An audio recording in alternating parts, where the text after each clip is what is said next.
Magandang umaga, SS3D. Magandang umaga rin po. Hindi maaari mo ng pangunahan ng ating panalangin. Tayong lahat ay lumukuhan sa Lord.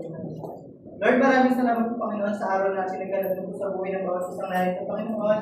Lord, ingatan niyo po ang bawat isa, Panginoon, at bigyan niyo po ng kalakasan, Panginoon, at isinin po pa kami nararamdaman ng pagtuturo sa aming Panginoon. Lord, ikaw ang mag-isadalan, Panginoon, sa aming buhay, Panginoon. In Jesus' name we pray. Amen. Okay, class, bago kayo maupo, maaari niyo ba pakipulat ang inyong mga kalat sa ilalim ng silya at pakisabay na rin ang masasaayos ng maupo. Mayor, sino ang mayor? Maaari ko bang malaman kung sino ang lumiban ngayong araw? Kinagagana ko mong sabihin na walang lumipad sa ating klase ngayong araw. Okay, kinagagala ko rin na walang lumiban ngayong araw kasi walang mahuhuli sa ating talakayan.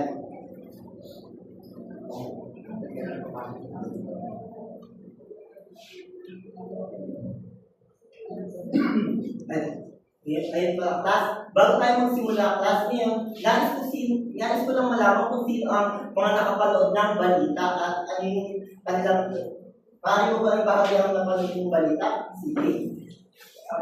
Ang balita po natin itong nakakaraan ay ang pag-aanos po ni Sara Duterte ng kanyang presidency sa 2028.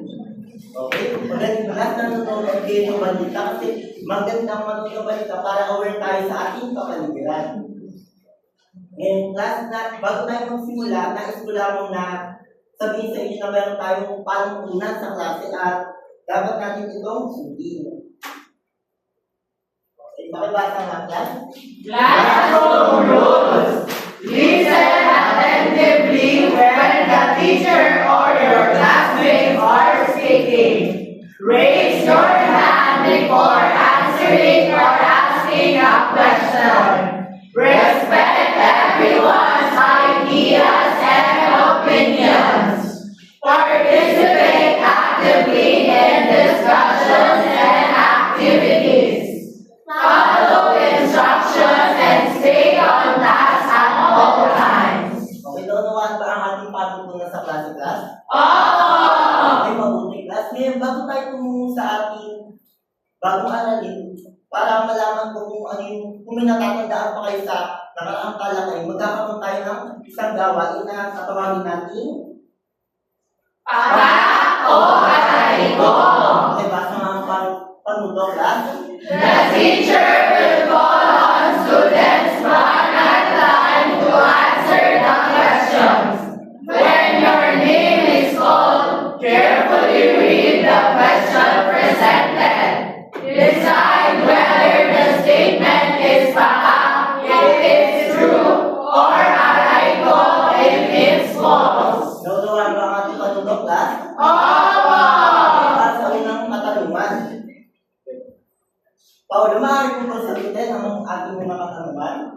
Migration refers to the temporary or permanent movement of people from one place to another.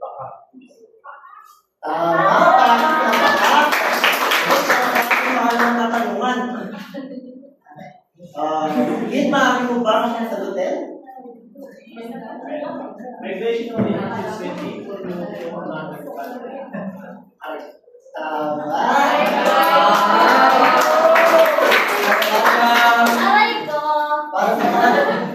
Okay, para sa pangatlong katanungan. Rabi, maaari mo bang sagutin? Migration always result in unemployment. Aray ko. Okay, para sa pang-apat na katanungan, Neil, maaari mo bang sagutin? Unemployment can affect the economic condition of individuals and communities. Saka. Okay, sino ang maaaring sumagot ng limang katanungan o panguling katanungan? Sige, maaari mo bang sagutin? Or unemployed people are incapable of working. Ano? Tama.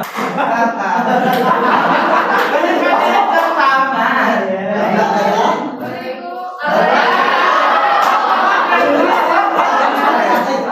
Sa tingin ko, class, bakit? Ay, Hindi po sila pero wala. Hindi May ano kayo, bias. Bias kayo.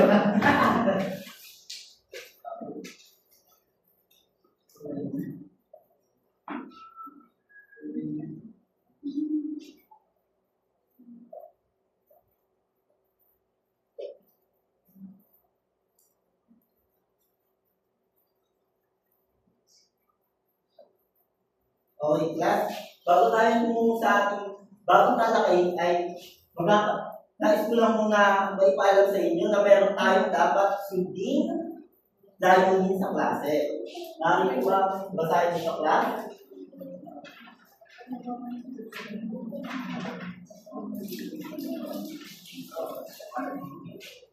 Objective.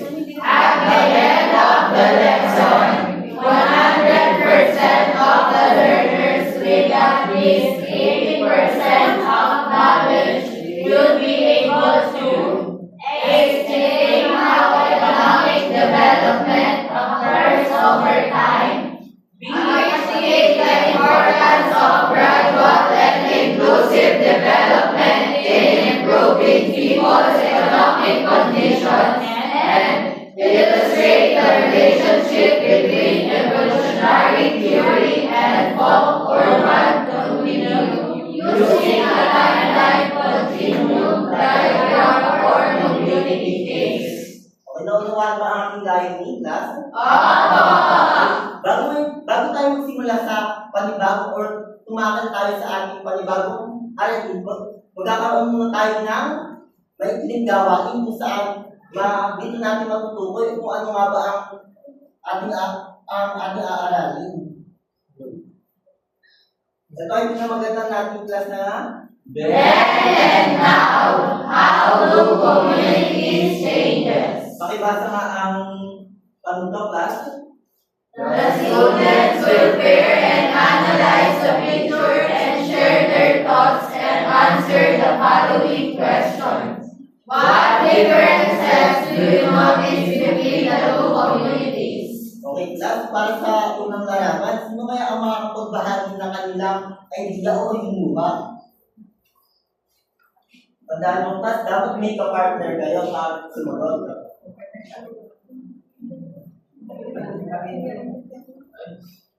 Okay, hindi pa, class? Okay, kung ako gusto sumagot ni Robert. Sa unang picture, as in, sasagutin ko po yung letter A. Ang pinapakita po dito sa larawan na ito is maraming mga puno. Ibig sabihin po ito, yung mga tao dito ay naitirahan sa urban area. Okay, magaling lang. Rural po pala urban area. Okay. Okay, class, maganda ang ideya na alam ni or nakita ni Robert sa ating litrato. Pero hindi pa dyan natapos ito, class. Meron tayong pangalawa pang larawan. Sino ang makapagbigay ng kanilang idea o hinuha? Okay, CJ, maaari mo bang sagutin? Sa first pictures po, nakapokus po sila sa agricultural and sa crops related. Yun sa pangalawang picture po, gumagamit na sila ng mga advanced technologies and industries. Okay, guys. Okay, yung mga ideya nyo, o yung kinuha nyo, class, meron itong kinalaman sa ating tatalakayin. Ito ang Economic development theories. Okay, class, dahil nabasa nyo na ang ating objectives kanina, dediretso na tayo sa una nating gawain. Natin pinamagatang Community. okay, pakibasa nga ang ating panutok, class. The class will be divided into two groups. Each group will act as a community, and as a community, they need to raise their points. To do that, they need to raise their hand first to answer the prepared questions. The group who has more points in the end of the discussion will receive a prize. Okay, ganito lang yan, class. Bali kayo yung magiging community A, tapos ito kayo yung community B. Okay, class, habang nagdidiscuss kasi teacher, kailangan nyo na magtaas ng kamay para maka-gain ng points para kayo ang manalo sa ating palaro. Okay ba? Naunawaan ba, class? Para sa unang katanungan lang, can the community change overnight? Yes or no lang, class? Okay, una na tayo si CJ. No. Okay, magaling ba? Magaling, class. Hindi, yung community ay hindi at all, yung isang economy ay hindi nagbabago agad or hindi ito isang igla pag-ising mo, ano nasa modern world, modern society ka na agad. Okay, class. At isa sa mga nag-explain dito na dapat ang evolutionary theory. Pakibasa nga muna class ng evolutionary theory. The evolutionary theory of development explains that societies and economies develop gradually over time, moving from simple traditional forms to complex organic systems. Economic growth happens through stages such as changes in technology, institutions, and productivity. Okay, class. Ibig sabihin lang ng evolutionary theory, yung pagbabago ng o yung paglago ng isang ekonomi ay dahan-dahan na kung saan dumadaan tayo sa mga stages katulad ng pagbabago ng teknolohiya.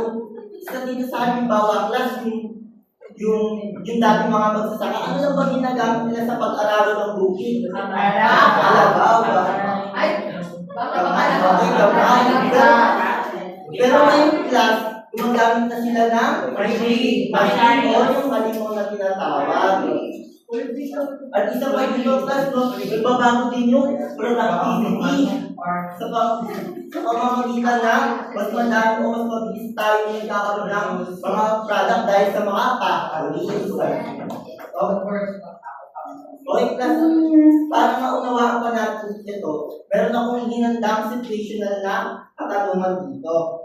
Para niyo ba sagutin ito, class? your community is known for farming. What step-by-step action your community needs to grow or to develop? Okay, ano si Paolo? Sir, for me po dapat is meron muna silang skills or knowledge sa paggamit po ng mga technology bago pa lang po tayo magkaroon ng technology. Kasi kung ibibigyan natin yung mga farmers natin ng technology pero kung wala naman silang alam kung paano gamitin yun, parang wala din pong saysay. Kaya dapat mag-umpisa po muna tayo sa kung ano yung dapat malaman nila para alam nila kung paano i-integrate yung bagong technology sa farming po na ginagawa nila. Okay, mahalaga yung class mo na dapat hindi biglaan yung paglago ng ekonomiya kasi ano ang mangyayari class kapag biglaang lumago ng ekonomiya, may mga taong may iwan. Kaya nagkakaroon ng anong class? Kung hindi pantay eh, class. Ano nangyayari? Equality. Tama. Which is yung mga hindi nakakasabay, ano nangyayari? Naghihirap sila lalo. Isang example dito no class, nakakalungkot man sabihin na yung mga magsasaka dito sa Pilipinas na napagliwanag sila pagdating sa modernisasyon. Kung mapapansin kasi natin class, no, karamihan sa mga magsasaka o yung sakahan, nabenta na, di ba class? Which is, yung iba ginawang subdivision, tama. Yung ginawa iba subdivision. Pero sa ibang bansa class, mapapansin natin, no, mas yung agriculture nila mas lumago kasi binigyan nila ito ng pansin. Okay, class, para naman sa pangalawang teorya natin, pakibasa nga. Fourth urban continue. The fourth urban continuum explains development as a gradual transition from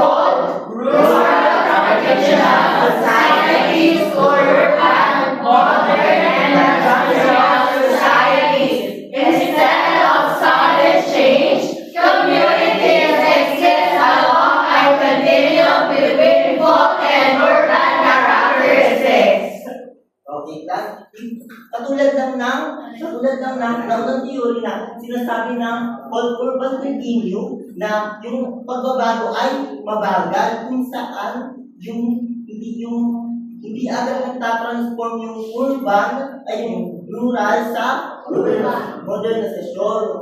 Okay? Modernisasyon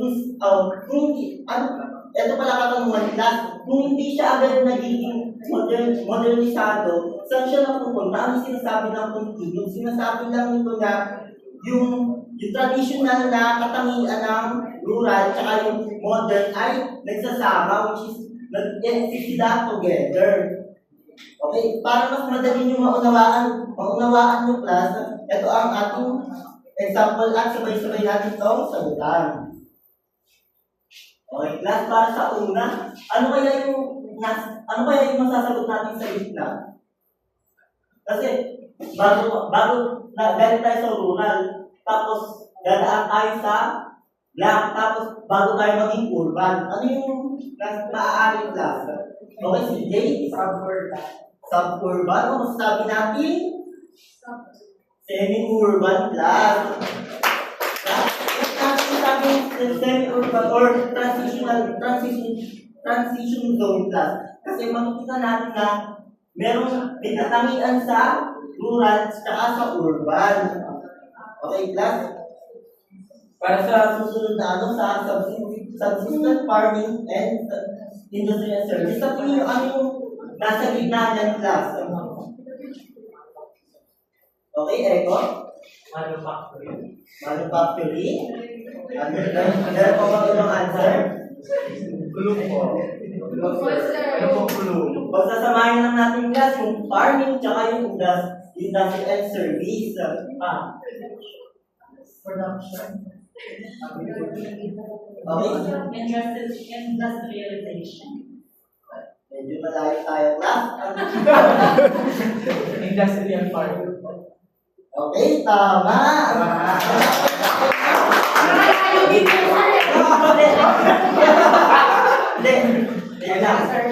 Kumbaga kasi class, meron sa combination siya class, which is yung mga tao, nagpa-farm pa din sila, pero may mga wage workers sila, which is nagtatrabaho pa din sila sa mga pabrika o kaya sa mga institution.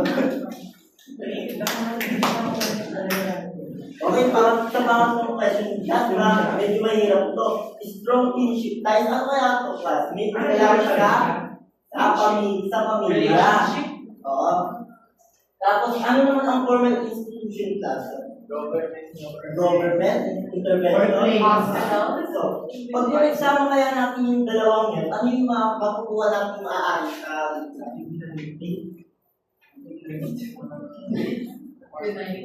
blue? O alam mo Letter ano po? United Nations. Ano po sir? Ano po sir? Ano po? yung meron siyang may market siya, class. Nakasama na dito yung market. Next market. Market. Okay, mukhang walang makakaalam, class. Ang tamang sagot ay family and relationship. Bakit kaya family and market relationship siya, class? Okay, mo may idea, see? Okay, Paolo? Ang history kasi po, di ba kung family po, siya yung foundation po. Kumbaga sa family din po nanggagaling yung mga workers natin na nagpupunta ko na sa market din po natin. And then doon din po nanggagaling yung mga raw materials na meron po tayo sa family. Okay, magaling si Paolo. Palakpakan nila.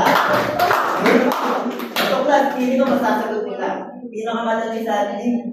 Galing tayo sa limited technology to black and advanced technology. Technological advance. Modern technology. Tandaan class, nasa gitna pa lang tayo. Gitna yung hinahanap natin. Pinagsama natin yung Developing technology. developing technology. Malapit class, partial mechanics.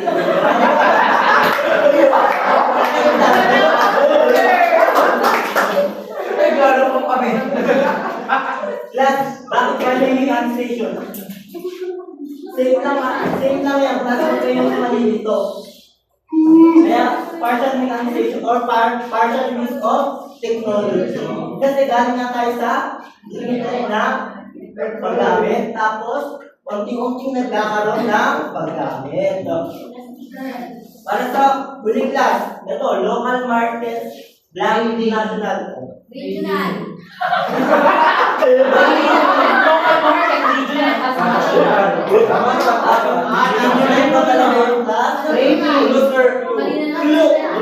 Lumalaki, nagpapalago, ano siya pa? Development market. E, nagsisimula sa E. Economic Kaya wala ko na sa expansion class. Tama. O, okay, class.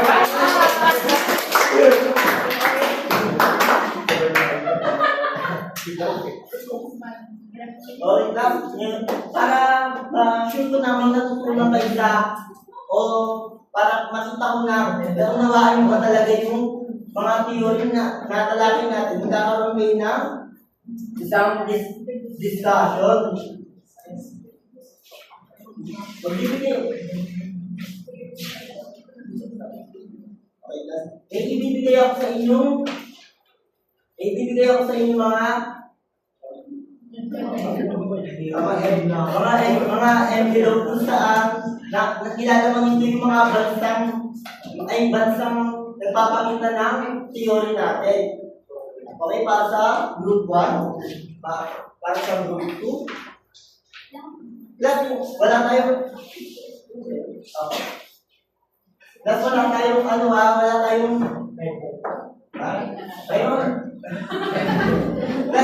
hindi ko siya sinama sa object sa gawain natin. Sinama ko lang siya para mapakita sa inyo yung mga bansang nagtagumpay dahil sa kaunti-unting paglago ng kanilang ekonomiya.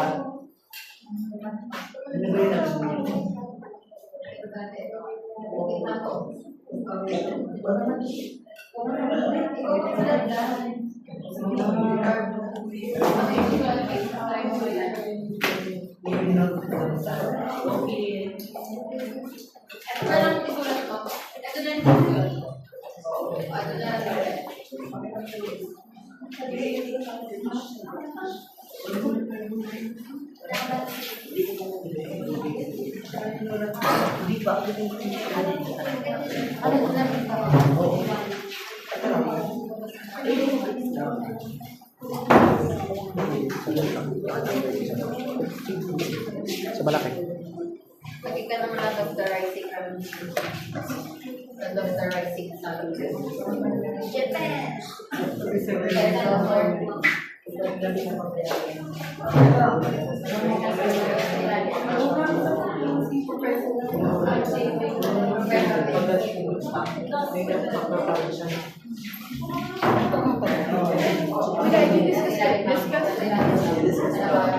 Didikit natin.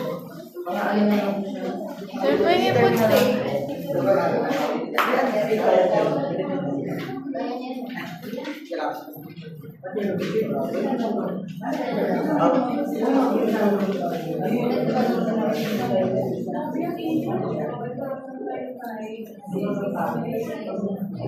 Isa na siyang developed country. Very mayaman. Hindi po sasabihan.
Kung baga kung ano yung develop, develop na nangyayari, yung sila niya.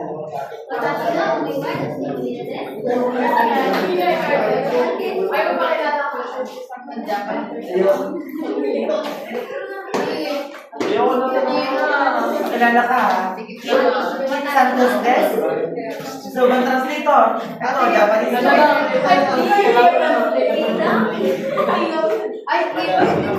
Tagalog yun ang sabihin mo, tapos tatanong in Japanese. Okay na yung sapat. Ganun yung kwento or bansa. Parang ba natin?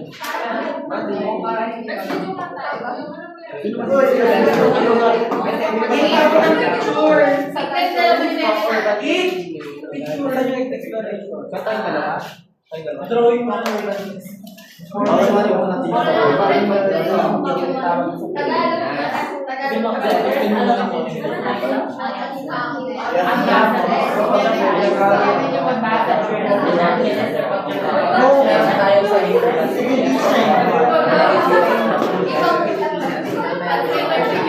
ba class? Di ba? Di ba?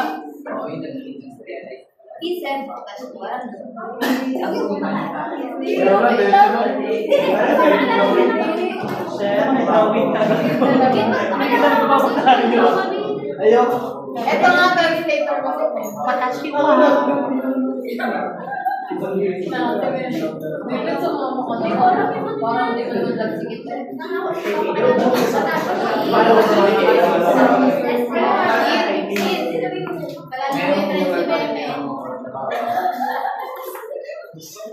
Just in and it's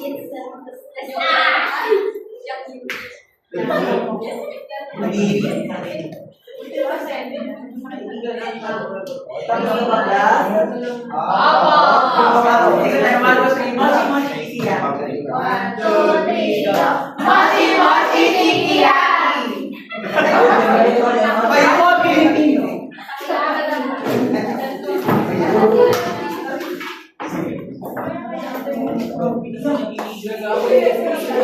Ano sa Eko na pa? Ha? Okay, wala na kayo mag-present. Ano po kami?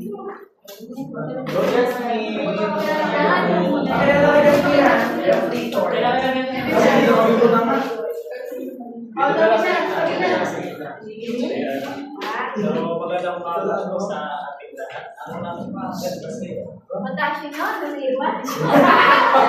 Jasmine Polinadas and Kate Santos Des.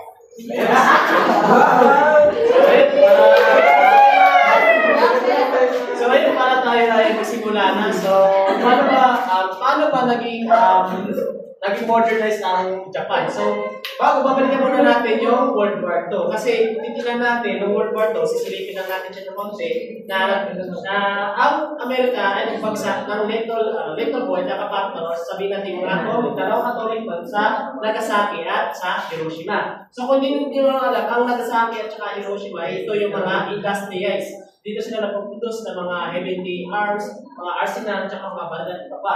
So ngayon, paano ba tumayo or paano ba sabihin natin na nakatayo ang Japan? So nung nasakop na or nung sumuko na ang Japan, so si Japan at si Amerika ay nakipag-partner siya. And ipag-partnership siya sa Amerika. Isa sa mga dahilan kung bakit ay lumalago kasi una-una sa lahat na meron silang mga programa, meron silang mga tawag dito, mga sabihin natin na mababa yung corruption kasi ang Japan, ang paniniwala nila ay nung pag World War II ay ang kanilang dedication sa kanilang buhay ay nasa emperor na or nasa bansa na. So, sasabihin natin na pwede pwede natin sabihin na ang Japan ay no corruption kasi nga dahil sa kanilang courageous or loyalty sa bansa. So ngayon naman ay nakatulang sila sa mga basic needs, no? Ba't sinabing basic? Isa sa mga nagpapa-industrialize sa isang bansa is yung nakatuon yung mga basic needs ng isang bansa. For example, ini-industrialize nila ang kanilang farming, ang kanilang, for example, yung farming nila at iba pa mga basic na yung kabuhayan at saka yung trabaho. Kaya ito yung nagpaangat, no? Nagpaangat at nagpa-modernize. Ngayon, dahil na-modernize na ang kanilang mga basic needs, ngayon naman gusto pa nilang iangat yun. So, nagtutong na sila sa manufacture, nagmamanufacture na sila sa mga streets at mga automobiles. Kasi si Japan ay hindi na siya nanatili sa isang level, kundi patuloy pa siya nag-innovate. So kung titignan natin, meron sila mga basic mga technologies na kumbaga kung isang apak lang, no, nag-generate na siya ng kuryente. Kasi meron silang sabihin natin, mga technologies na sa streets pa lang, na meron silang power generators about streets, na kapag inapakan mo nag-generate na siya ng static electricity. No? So, bago pa doon, ay mas lalo pa sila nag-innovate, no? Hindi na sila nanatili sa innovation, mas lalo pa sila naging advanced, no? So, nag-focus for example, sa electronics, no? Sa electronics na, for example, sa kanilang train nila, meron silang innovation or technology doon na hindi na kailangan ng gasolina. Kung meron silang lineage doon, for example, sa LRT train nila, kung kilala niyo yung bullet train sa Japan. Yun, so gano'n yun siya. So, yung train na yun, isa sa mga nagpatunay na ang Japan ay isang innovate dahil sa train na yun. Kasi sobrang bilis ng train na yun at hindi lang siya, at na-activate pa siya ng kuryente. So yun natin sa Palakpakan nabanggit talaga nila yung paano lumago yung bansang Japan. Kung mapapansin natin bilas na yung ginawa ng Japan ay isang halimbawa ng evolutionary theory kung saan unti-unti silang nagbago at unti-unti silang nagpalit ng nagdagdag ng teknolohiya para sa innovation nila. Maaari na magdadagdag pa ang grupo.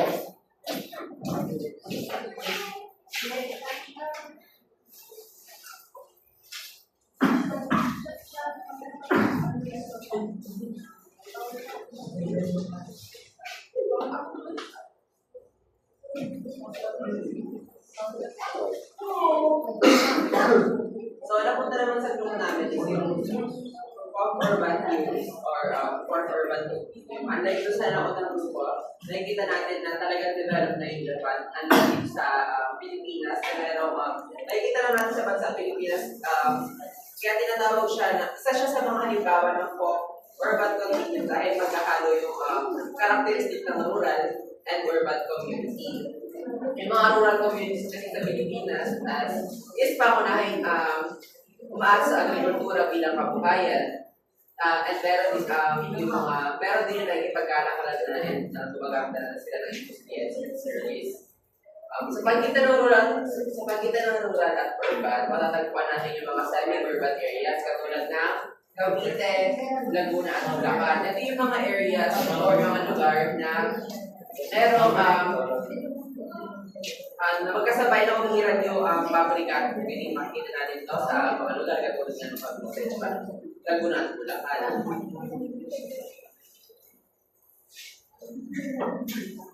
Tapos, ang point na naman ng urban continuum is yung pamumuhay dito ay hindi ganap na rural or urban, kundi nasa gitna lang siya.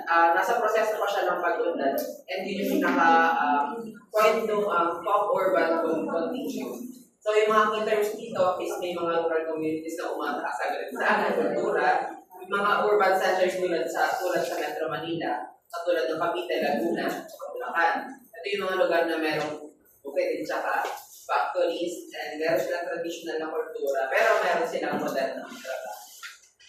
So, ayun po, since na sa amin yung folk urban continuum. Alam mo natin yung folk urban continuum, di ba? From the word folk urban, ibig sabihin, nag-i-exist yung rural areas and yung urban areas, and hindi na tayo lalayo kundi sa Bataan mismo. And one of the example na meron tayo dito is yung sa Mariveles. Alam naman natin, di ba, sa Mariveles is marami doon yung mga factories, which is doon nagpupunta yung mga tao para mag-work.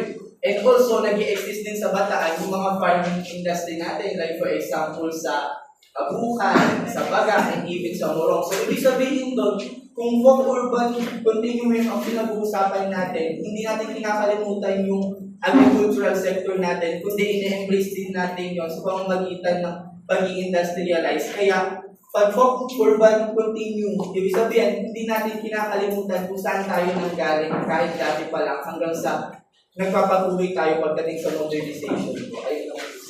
Okay, magaling.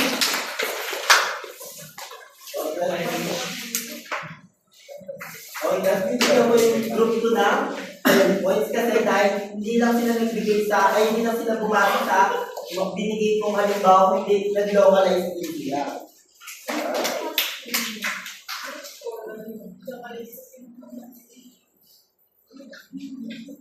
Okay, class.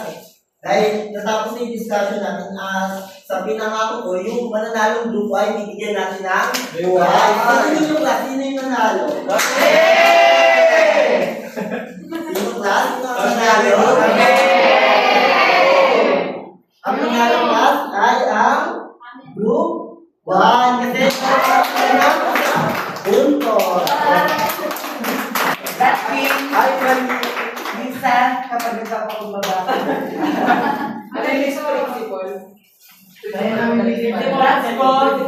Ngayong class na dako, okay, class makinig na. Ngayong class na dako na tayo sa ating pangalawang gawain na pinamagatang Processing of development. okay, class, pakibasa nga po nito. The class is divided into two groups. Group 1 evolutionary theory, Group 2 folk urban continuum. Each group will create a group processing or dialectronification that presents a concrete example of their assigned theory of development.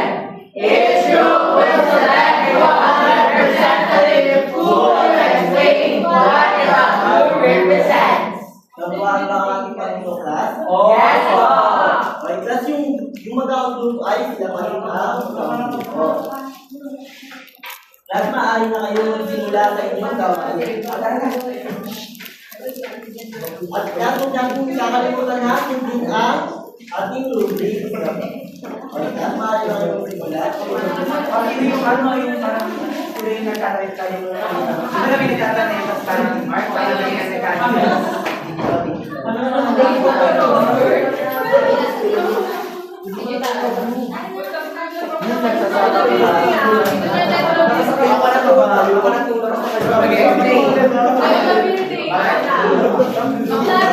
Sabi ko sa dalawa. Wala kang ganun, baka nakatay tayo.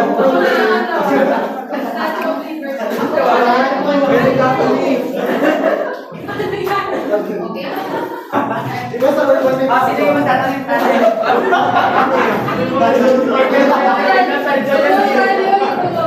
Tapos, Okay, ganda.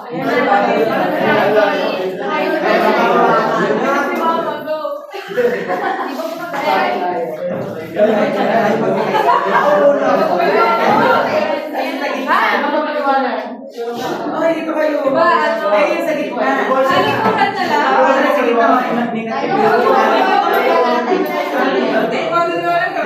Ito,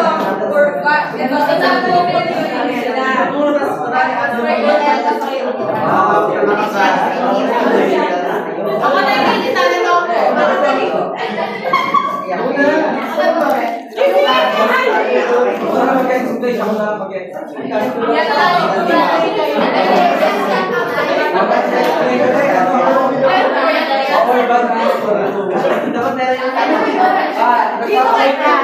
na yung ito.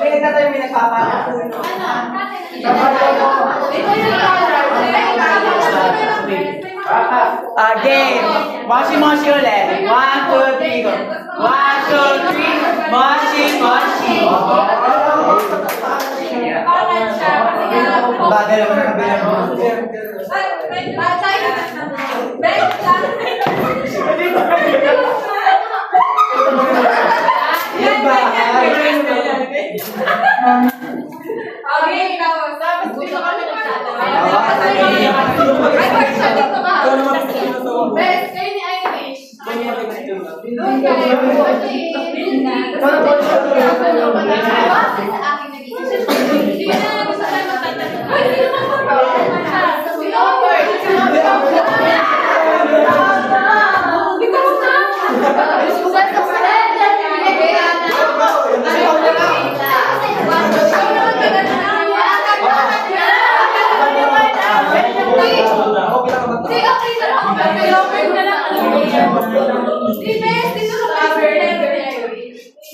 Basta ang resolution ko ba? Basta kayo na mamaya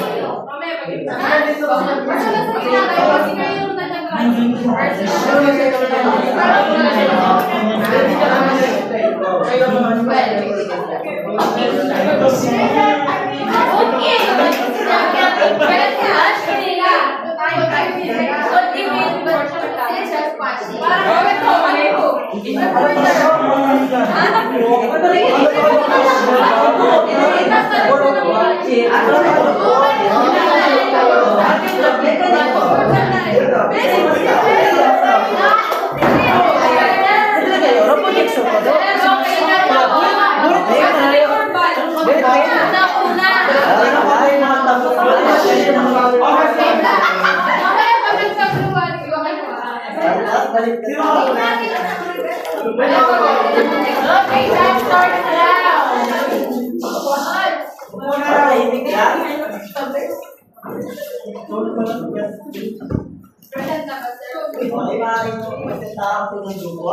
Unang grupo daw, ayun yun. Alright! So, ayan. So, para po sa amin napunta evolutionary theory wherein yung isang lugar is nagsimula muna sa isang payak or folk mapunta sa isang developed and industrial na lugar. So, dito dinidepict namin ang una is yung nasa folk industry muna sila wherein nagsimula sila sa mga pagtatanim, sa pangamaso, hanggang sa Vietnam. Tapos sila naman sila sa mechanical or sa mid part wherein dito nagsimula yung mga factory, yung pagtuturo and market mixing na nakatulong din sa pagbabago. And lastly is lumako tayo sa pagbabago ng technology wherein nandito tayo sa develop and usage ng mga gadgets. So, unlike sa other theories, dito nagsimula sila sa folk hanggang sa nabago sila into mechanical and industrial, and now napunta tayo sa digital and developmental. That's why it represents the evolutionary theory. Thank you so much. Ganun yung one. Kasi ipakita talaga nila, no, yung bawat unti-unting pagbabago na inulihan mula sa rural to urbanization. Okay, group, kung tayo na kayo mag-presentar.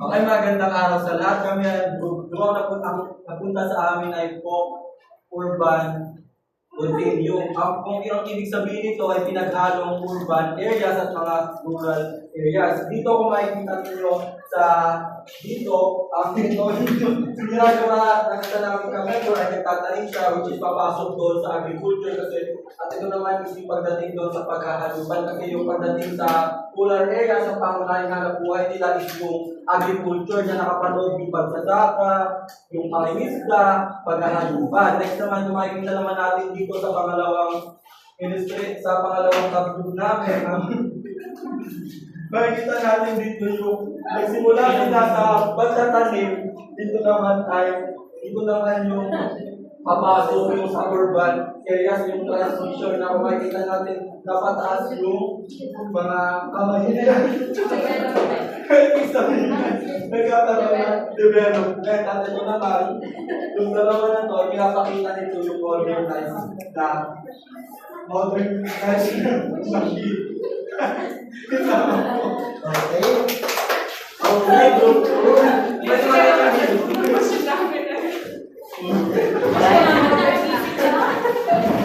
Mahusay class, no? Bawat talagang naunawaan ninyo yung ating mga theory. Dahil dyan, nakakuha kayo ng 15 points. Ngayon naman class, para sa susunod natin gawain, pinagmagatan natin ito. Nasa ito yung pinagmagatan natin ito. Roll takes time. Okay, pakibasa nga pangulo class. The class will answer the following question in a one-word sheet of paper. Answer it within 3 minutes. Question. What is gradual development? Why is gradual development important in the community? Okay, class, maaari na kayo kumuha ng one-word sheet of paper para sa hindi na kita.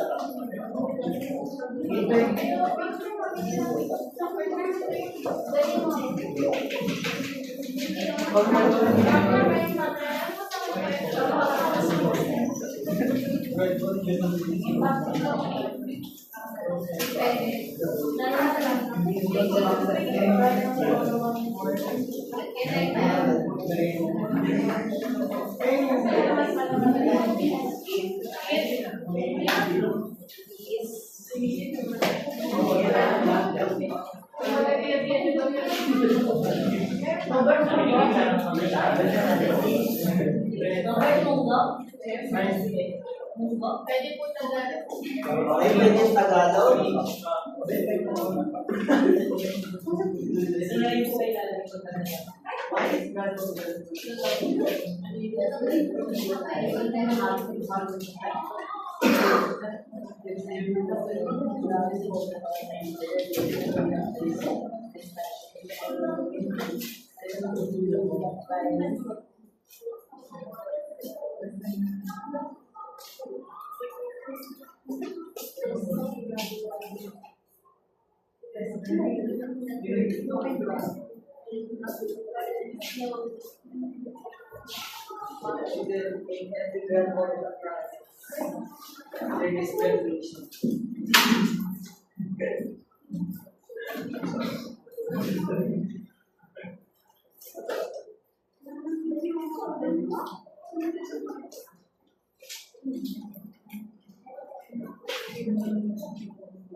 Dahil tapos na ba? Okay. Maraming na ipasa ang inyong sagot. Ito po, sir.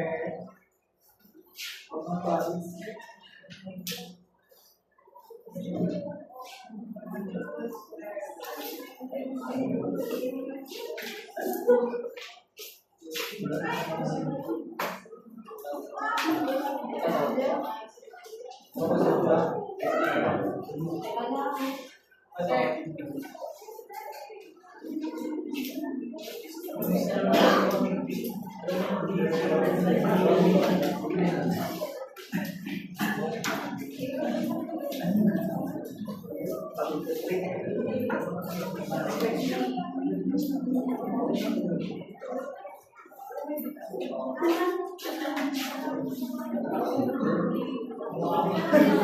para sa kanya natin tatawagin magbabahagi na kanyang luha or kanyang ideya. Okay, maaaring may baga, maaaring magbahagi ang iyong To answer the question, why is gradual development important in a community? First is para ma-ensure yung development ng at growth ng every part ng community at walang umalat pamailan. Important rin na gradual development na nangyayari kasi mas maganda yung mayroong baby steps or may importante na may baby steps kaysa sa walang progress na nangyayari sa community. Okay, magaling sila. Okay, gusto din magbahagi ni Robert. Robert, maaaring mo magbahagi ang iyong sagot? Ayan, yung sagot ko po sa tanong na bakit mahalaga yung gradual development pagdating po sa community kasi kapag yung development natin ay biglang nag-boom, mapapagkukunan po yung iba't ibang mga sektor at syempre din po kapag yung small progress po, still progress pa rin po yun kasi hindi naman po natin malalaman na nagkakaroon na tayo ng development kung sa maliit na bagay po. Hindi natin napag-ituunan din po ng concept. Okay, magaling tayo. Palapakan natin si Robert. Ngayong class na magkakaroon pa tayo ng uling gawain para malaman ko kung ano nga ba yung mga natutunan talaga ngayong araw. Tatawagin natin itong One idea to one sentence. pakibasa nga pa ito, guys. The class will be divided into two groups, and each group needs to complete the sentence. To do that, each member will give a one word, one at a time, and one student will list it and share the complete sentence. Okay, ganito lang yung class.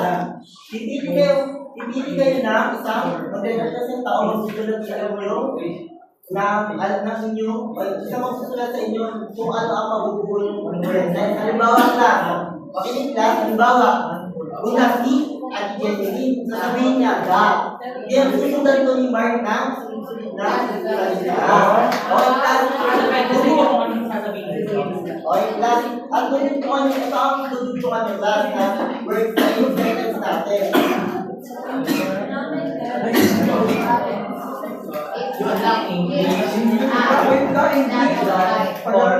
Okay, pwede kayo mag-Tagalog or English. Kayo bahala. Sa umpisa, sa una yung umpisa. Ito ang sino ang unang? Mauna ang group. Economic development. Wait lang, sino yung mag-list na sa inyo? That's who you list tayo. Ano mo na naman? Ito na.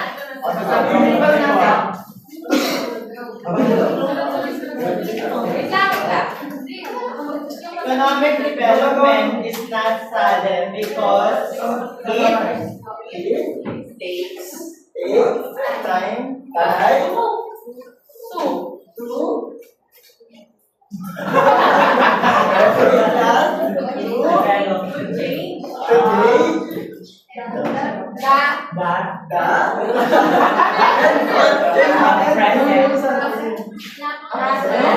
the process, okay?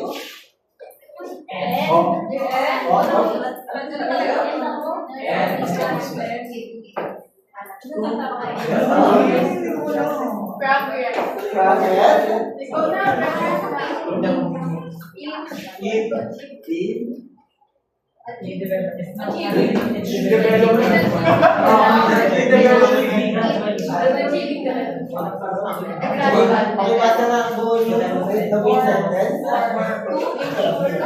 Economic development is not sudden because it takes time to change the process and bureaucracy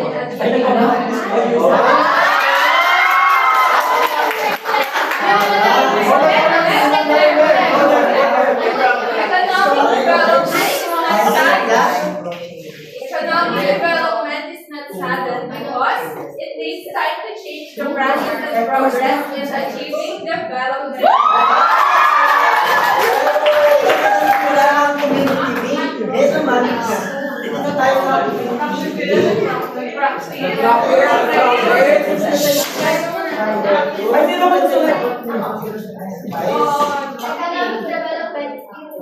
important because it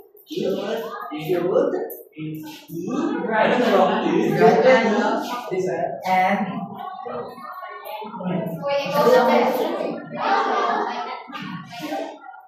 micro to macro changes scope scripted sector. Pakibasa nga yung Gather naman sila, yung gather.